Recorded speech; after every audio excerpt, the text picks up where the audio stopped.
Hello, Tony, your deck architect here, back on my channel once more with another deck profile. Now, Darkwing Blast has a lot to offer in terms of new decks. As I covered in my last video, we have new stuff for Blackwings, Adventurer, and Draco Slayer. Hell, even Amazonas has new stuff in this set. But the archetype that I've chosen to set my brain onto today is the one that received the greatest overhaul since its last wave of support. Descending from the deepest depths of space once more, today we're going to be revisiting the Ghoti. So the last time we covered the Ghoti, it was a set ago when they had just debuted in Power of the Elements. At that time, the archetype held great promise, but lacked the members necessary to take advantage of some of its best cards. Fortunately, Darkwing Blast was kind enough to grant the archetype with those members, finally allowing us to construct a pure Ghoti deck devoid of outside support. Gone are the days when we had to rely on mutants or sharks to achieve something playable. This new iteration of Ghoti is one that excels at performing plays on the opponent's turn. Utilizing their combination of banishing and quick synchros, the Ghoti can easily produce waves of disruption to snowball into dominating board states. And that's what I'm aiming to showcase as I get through this deck profile. So with that, I believe I've droned on long enough. Without a further ado, let's get into the deck profile. Getting right into things, we begin with the tuners, starting with our original iconic duo in 3 Paces Light of the Ghoti and 3 Shift Fairy of the Ghoti. Both monsters share the same base effects, which allows them to return to the field on the next standby phase after they were banished and perform a quick synchro summon on the opponent's turn that they were special summoned. It's these shared effects that form the basis of the Ghoti strategy, wherein we set our tuners to return on our opponent's turn to then synchro summon with them into disruptions. This strategy is enabled by a bunch of different methods, but can also be achieved by our tuner's own ability to banish themselves. Paces can banish itself from the field to summon a fish from your hand, an effect that was decent before but has only gotten better with the release of more members. Shift, on the other hand, can banish itself from the graveyard to increase a fish's attack by 500, which helps in achieving OTKs but also makes Shift a continuously recurring banish. Regardless, both of these effects trigger your tuner's shared effects, allowing them to return on the following turn to initiate powerful synchro plays. But from there, we then have our newest tuner into Zepp, Ruby of the Ghoti. Zepp, like Paces and Shift, is a level 2 fish tuner. But unlike Paces and Shift, Zepp performs its synchro plays a little differently. When banished on the opponent's turn, Zepp immediately summons itself to the field. And when special summoned, Zepp can immediately perform a synchro summon using itself and monsters you control. These effects operate mostly on the same principle as your other tuners, but has one crucial difference, that being speed. Unlike your other tuners, Zepp does not need to be preemptively set up in the prior turn to be used, and can be immediately used when banished on the present turn. This makes Zepp a lot more dynamic in its use, and thus much more flexible when using him to perform your quick synchros on the fly. With that being said, Zepp also lacks the ability to enable itself like your other tuners, and will require other cards to actually do anything. As such, he's nowhere near as good of a starter as Paces or Shift, and will often be something you only want to have when you can properly trigger him. Thus, we're only playing 2 of him, enough to make use of him multiple times, but not enough that we can brick with him in an opening hand often. Fortunately, there are a few ways to set up Zepp directly from your deck to be used on your opponent's turn, but we'll explore those ways when we get to the combo component of this deck profile. Proceeding to our non-tuners, we begin with the original non-tuner in 3 Enoch, Sentry of the Ghoti. Enoch, when summoned, can special summon any level 4 or lower banished fish with its effects negated. And while on the field, Enoch can banish a fish from the hand or face-up field to search for any Ghoti Trap. Now, in our last deck profile, Enoch was, at best, a 2-of given its lack of search options. But now that we have a few more traps to work with, Enoch has become a lot more useful, such that he's been bumped up to a 3-of instead. Its on-summon effect can grab any one of your banished tuners, of whom you can then re-banish for his search effect, or tune with Enoch to make any level 8 synchro. And while Enoch can be a bit clunky due to its higher level, he is surprisingly easy to get out thanks to Pace's summon effect, which has no restriction on what it can summon from the hand. This makes Enoch an incredibly flexible and supportive playmaker that can establish plays for both turns as the situation demands. From there, we then have 2 new non-tuners into Ixip, Omen of the Ghoti, and 3 Snopios, Shade of the Ghoti. Starting with our Ixip, Ixip can be special summoned from the hand whenever a fish is banished. In a Ghoti deck focused on banishing fish, this is not a hard condition to meet. On top of that, Ixip, when banished, can reset any Ghoti Trap from your graveyard or banished on the next standby phase. This effect is a little hard to perfectly abuse, but has its benefits in recycling your singular use traps for multiple use. But what's most important about Ixip is not its effects per se, but the fact that it's a level 4. As you'll understand better when we explore the X deck, the Ghoti's primary play involves making a specific level 6 synchro that enables all of your other plays. As such, Ixip, being an easy level 4 extender, combos perfectly with all our level 2 tuners to produce that level 6, allowing us access to a number of different disruptions on our opponent's turn. Snopios, on the other hand, can be special summoned on either player's main phase by banishing 2 fish monsters from your hand or graveyard. This is Snopios' most important effect, as it can be used on either turn to trigger the banish effects of cards like your tuners, while also putting itself onto the field as a non-tuner for synchro plays with said tuners. On top of this, Snopios, when summoned, can target a monster on the field and banish that monster when it leaves the field. This can be used to turn any removal into a banish, but can also target Snopios itself to ensure that it itself gets banished when it leaves the field. Now, why would you do this though? Well, if banished, Snopios can banish any fish from your graveyard to add itself back to your hand. This can be a clever way to trigger the Ghotis you have lying in your graveyard, but also recycle Snopios to be used again in subsequent turns. And that is incredibly key. Unlike Ixip or Enoch, which are one-time uses, Snopios is a constantly recurring non-tuner to pair with all your recurring tuner monsters. This ensures that you will always have access to the 2 components of a synchro summon to be able to do something against your opponent, giving Ghotis a fantastic grind game in the long term. With our Ghotis now covered, we move on to outside support with 3 Beatuniful Princess. Beatuniful Princess, when summoned, can banish itself to summon any level 4 or lower fish from the deck. The fact that Beatuniful Princess banishes herself as cost means that she is Veiler and Imperm proof, but also helps to trigger cards like Ixip as well. Common targets for her effect include any of the Ghoti tuners, but it's also important to note that she can summon monsters like Ixip as well in situations where you need a non-tuner. Her level 1 status means that she can be accessed directly from the deck via 1-for-1, and her 0 attack means that she is also searchable via Parara's map as well. This function gives you 7 ways in the deck to get into any low level fish to start any manner of plays you desire. And lastly, wrapping up our monsters, we have 2 Silent Angler as another level 4 fish extender to pair with any of our level 2 tuners. Now, one thing you may notice is that I'm not playing D-Shifter as a hand trap. That's because despite the banish-centric nature of our Ghoti monsters, we do require a graveyard to fully access some effects. Cards like our Snopios need to banish a fish from the graveyard to recycle themselves, so having our fish banished on the first few turns where that effect is crucial can actually put us in a worse position for the rest of the game.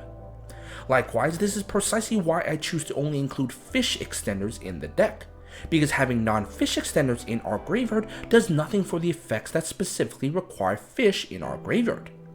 This is unfortunately one of the weaknesses of the deck, being unable to play banished floodgates like D-Shifter or Macro to blow out our opponent, but comes with the balance that we have a much more diverse playstyle than other pure banished strategies, which, personally, I think makes the deck much more interesting to play over something like Flunder.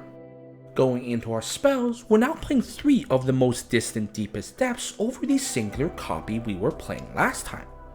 Now that we have more Ghoti names at our disposal, Deepest Depths now has a much greater array of options to search for, as well as a much greater array of options to banish for that search effect. This particularly combos well with your Ixip, who can be searched by the Deepest Depths to then immediately trigger off of the fish you banished for Deepest Depths, to establish a level 4 body without committing to your normal summon. Now, one thing I did not cover about Deepest Depths last time is its graveyard effect.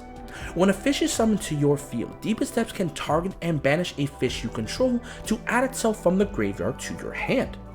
This effect seldom had use previously given how unlikely Deepest Depths would end up in the graveyard, but it actually has some really good applications.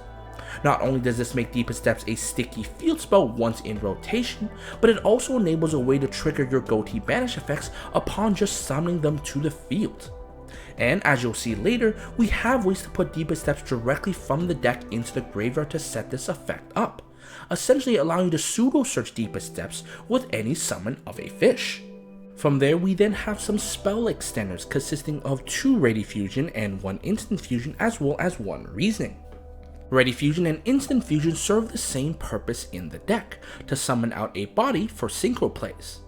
Thanks to the fact that we have rare fish, this gives us 3 easy ways into a level 4 fish to pair with any of our level 2 tuners to get into that required level 6. Reasoning, on the other hand, is a little more high roll. Due to the varying levels in our deck, it can be hard for our opponent to pinpoint exactly the level to declare. This increases our chance of successfully summoning a monster, but also has a side benefit of potentially milling cards like our Deepest Depths to set up its graveyard effect. Ultimately, both cards aim to increase the ceiling of which we can put monsters onto the field on our turn, to allow us to build better boards going into our opponents. Lastly, wrapping up the remainder of our spells, we have 2 Pair Raise Map to search into any of our fish tuners or Bea Tuneful Princess, 1 1-for-1 for summoning Bea Tuneful directly from the deck, 1 Terraforming to search into our Deepest Depths, 1 Foolish Barrel for dumping a fish like Shift to the graveyard, and 2 Foolish Barrel of Goods for dumping Deepest Depths directly from our deck to the grave. Going into the traps now, we start with our newest Ghoti addition in 2 Ghoti Fury. Ghoti Fury is a continuous trap that allows you to target a fish you control and a monster your opponent controls and banish them until the next standby phase. This is basically a Farfa every turn, allowing you to temporarily banish your opponent's monster while also triggering your Ghoti banish effects. Now, the fact that Fury temporarily banishes the monster until your next standby phase is huge, as you can use it on your turn to banish a monster for a whole turn cycle, as well as blink monsters like Enoch that you want to reuse. Not only that, if combined with a card like Snopios, you can turn that temporary banish into a perma banish for your opponent's monster. This makes Ghoti Fury your premier form of disruption in the deck, being able to enable so much for so little setup. On top of this, Fury also has a second effect. If a fish would be special summoned while a card is currently banished, Fury can banish itself to increase the attack of all your fish monsters by 100 for each card banished. This is mostly extra. While in most cases you would rather keep Fury on the field for its disruption, this effect can be used to anthem your field into OTK range. And given how often you will be banishing cards, this effect can reach pretty large numbers, enough to make even the smallest fish in the sea into big whales in a pinch. Next, we have the other new Ghoti trap in 1 Ghoti Cosmos. Ghoti Cosmos is a normal trap that, when activated, applies effects in sequence based off of the number of fish you have banished. At 1 or more banished fish, Ghoti Cosmos prevents all of your fish monsters from being destroyed by battle this turn. At 4 more banished fish, Ghoti Cosmos prevents the activation and effects of your fish monsters from being negated. And at 8 or more banished fish, Ghoti Cosmos can directly summon a Ghoti monster from your X deck. Now, usually I'm not a fan of cards that have cumulative conditions, but Ghoti Cosmos solves one of the greatest problems that the deck currently suffers. At 1+ banished fish, Ghoti Cosmos protects all of your fish monsters from being run over by battle, making them impervious to your opponent's aggression. One of the biggest issues for the Ghoti tuners was that they can only synchro summon during the main phase. This meant that your opponent could just enter the battle phase to force you to use their effects early. Cosmos, by that simple 1+ condition, removes this problem, allowing you to more freely choose when you would want to disrupt your opponent. And because this effect only requires a singular fish to be banished to apply, it is incredibly easy to get off relative to other effects. Speaking more on those other effects though, anything beyond that 1+ effect is pure benefit. The 4+ effect is not hard to meet, and the ability to prevent our fish effects from being negated only makes our disruptions all the more impactful. The 8+ effect, however, is a pipe dream. If you manage to resolve that effect, you should already be winning the game. Regardless, by just that 1+ effect, Ghoti Cosmos becomes a powerful tool that covers up one of the biggest weaknesses to the deck, and the fact that it is searchable means that it will likely be your preferred target to grab into to ensure all your Ghoti plays are secure. Lastly, for the Ghoti traps, we have one Ghoti chain still in the deck as a way to flash in Ghotis on our opponent's turn. Now, while we definitely have better options in terms of traps, Ghoti chain still serves some use as a way to grab into specific Ghotis directly from our deck. In situations where our board is lacking, this can be incredibly useful, so it's still nice to have one chain in the deck to turn awkward boards into better ones. And wrapping up the main deck, we have one more trap in one Ice Barrier. Ice Barrier is another target that you can send with Foolish Barrel of Goods to increase the utility of that card. In the graveyard, you can banish to send Snowpeels or Enoch to then re-add either for immediate use. In more loaded graveyard, you can also use to recover other Ghotis as well. But even its actual activated effect has use, as you can use it to weaken any monster attacking your Ghotis, temporarily alleviating the battle problem that the Ghotis have. Moving into the X deck, we begin with the most important X deck monster in 2 Ariampos, Serpent of the Ghoti. Ariampos is a generic, note that for later, level 6 fish synchro monster that, upon summon, can banish a level 6 or lower fish from the deck. Furthermore, when used as material for a synchro summon, Ariampos can target and banish a fish from the graveyard to add a fish monster from the deck with an equal or lower level. Words cannot describe how powerful Ariampos is. Both of its effects have a multitude of applications to enable a number of different lines of play in the Ghoti. Its on-summon effect can banish any currently available Ghoti from the deck, essentially allowing you to trigger any Ghoti banish effect directly from the deck. This includes your tuners to directly set up a synchro summon on your opponent's turn with Ariampos. That leads me to Ariampos' second effect. The ability to banish any fish from the grave to search for any level equivalent fish from the deck equally gives you a lot of options.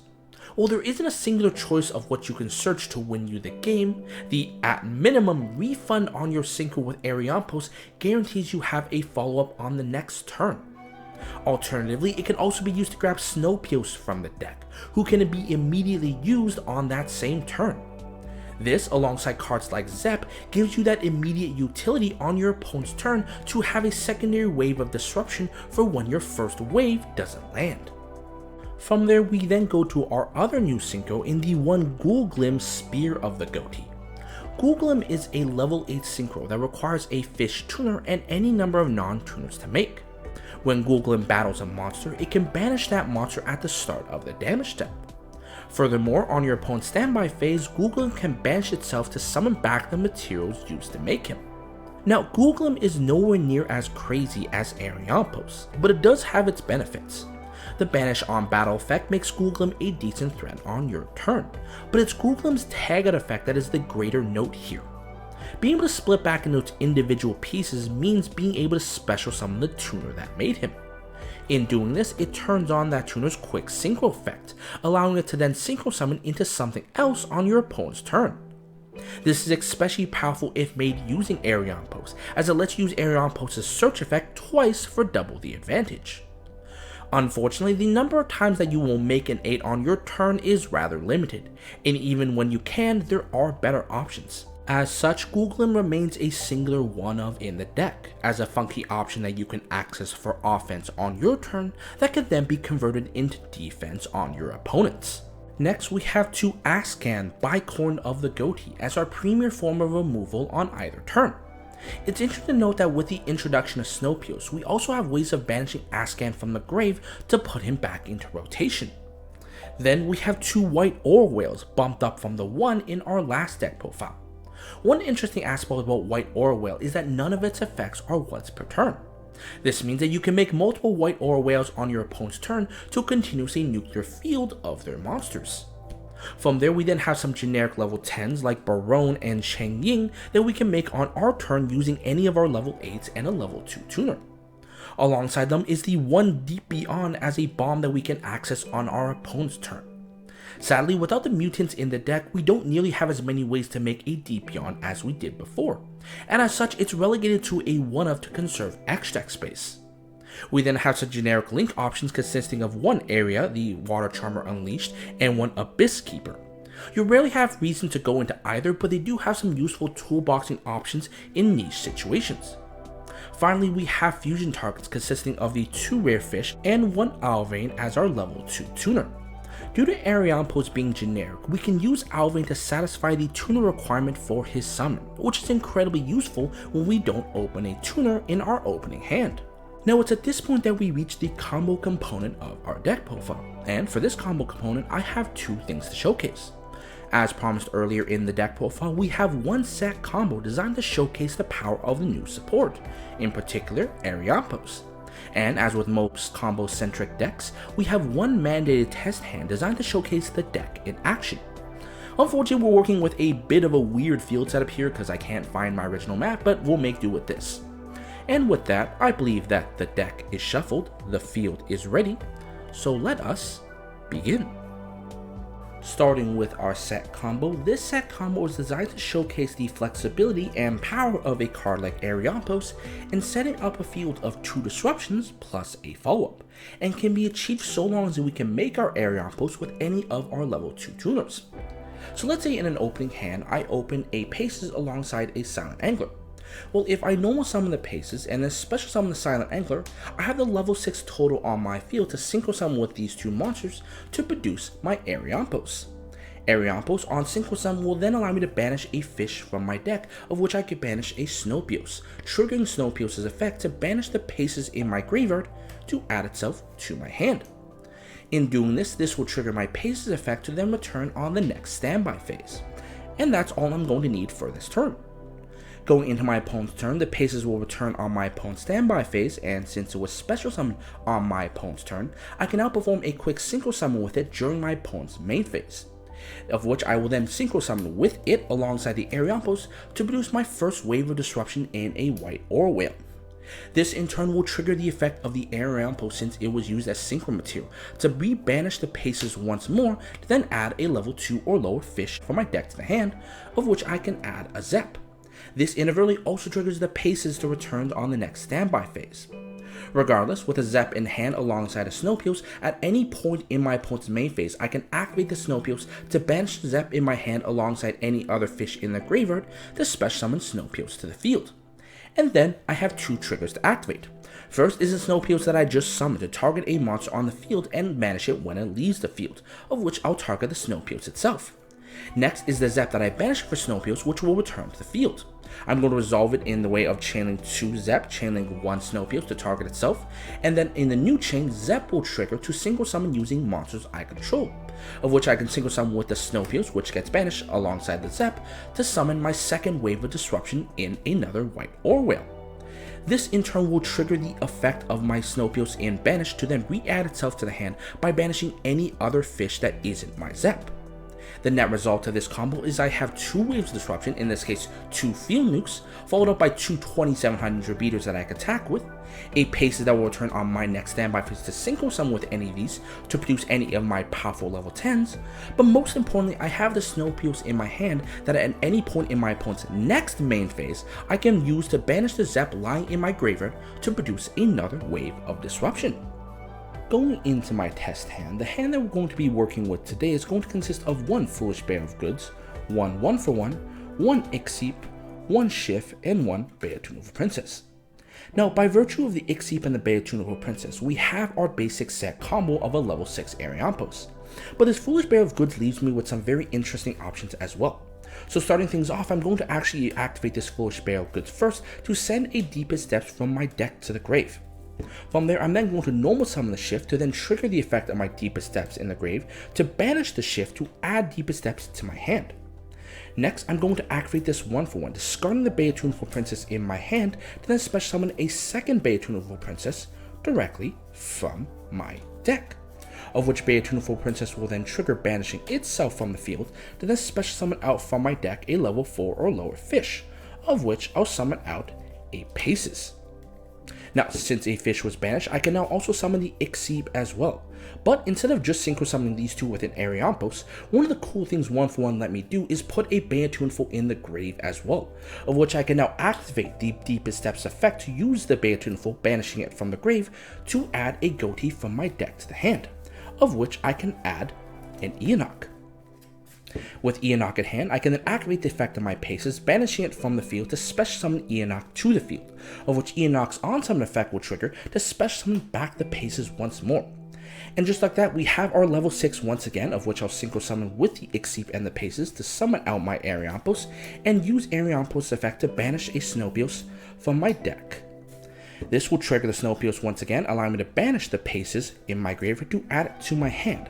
But before I pass turn as usual, I'm going to activate the effect of my Enoch, banishing itself from the field to add a Ghoti Cosmos from my deck to my hand, of which I'll then set said Ghoti Cosmos and then pass turn to my opponent. Going into my opponent's turn, but before my opponent's standby phase, I'm going to start by immediately activating this Ghoti Cosmos, and with 5 fish currently banished, that allows all my fish to be prevented from being destroyed by battle and unable to be negated by my opponent's effects. Then, going into the standby phase, both my fish tuners in Paces and Shift return to the field since they were banished in the last turn, and then since they were special summoned on my opponent's turn, both of them can synchro summon. In doing this, at any point I could synchro summon with the Ariampos alongside the Paces to summon out a white or whale for my first wave disruption, in doing so triggering the Ariampos in my grave to banish the Paces to add a Zepp from my deck to my hand. But we're not done there. Since we still have the Shift on the field, we can also then synchro summon using the Shift alongside the White Orwell to produce a Ghoti of the Deep Beyond as well, using its effect to banish the field for another wave of disruption.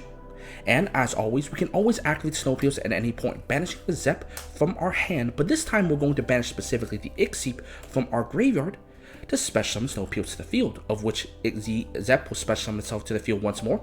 Snowpios will target itself to banish itself when it leaves the field, and I can then synchro summon with the Zepp and the Snowpios to produce another wave of disruption. This will of course trigger the Snowpios once again, allowing me to add itself back to the hand by banishing the Shift from the graveyard, of which I've now disrupted my opponent 3 times and still kept my advantage going into my own turn. Going into my own turn, we now end the game. Firstly, we have a number of standby phase effects. Shift will return to the field, Paces will return to the field, as well as our Ghoti of the Deep Beyond. But Ixip will trigger as well to reset the Ghoti Cosmos in our graveyard back to the field. From there, we can then use the Shift to synchro summon with the White Orwell that we left on the field to make a Cheng Ying, of which we can then activate the effect of the Shift on our grave to increase the attack of our Ghoti of the Deep Beyond by 500, and overtly also triggering Cheng Ying to clean up the field. Likewise, we can then activate the effect of our Snowpios, banishing 2 fish from our graveyard, let's say the 2 White Orwells lying in our graveyard, to special summon itself to the field to target a monster and banish it when it leaves the field, of which I can then synchro summon with the Paces and the Snowpios to summon a Googlem. These 3 monsters alongside all the banished makes our Ghoti of the Deep Beyond massive enough for an OTK. But even if that wasn't the case, we now have more than 8 banished fish in the grave, which means this Ghoti Cosmos on our next turn has all of its effects live, allowing us a great follow-up even if we can't kill our opponent. And that's going to do it for our updated Ghoti deck profile. So what are my final thoughts? Well, let me start by saying that I absolutely appreciate the support that Konami has made for the Ghotis. Unlike what they did to the B Troopers, the second wave of Ghoti support is on brand, solves the inherent problems with the deck, and actually works retroactively with the first wave support. With that being said, it doesn't make the deck tiered either. In a format of sprite and tier elements, the deck needs to go first to set up, and cannot play around boards easily. Worse, even with 3 waves of banish, the deck just does not output enough power to keep up with the ceiling of modern decks. But discounting that, I think the deck is going in the right direction and it's a very fun deck to play. Quick synchro summoning is just such a cool mechanic, and being able to finally see these fish synchro summon is truly a sight to behold. But I digress. This has been Tony, your deck architect with a Ghoti deck profile. I hope you enjoyed it, and I will see you guys next time.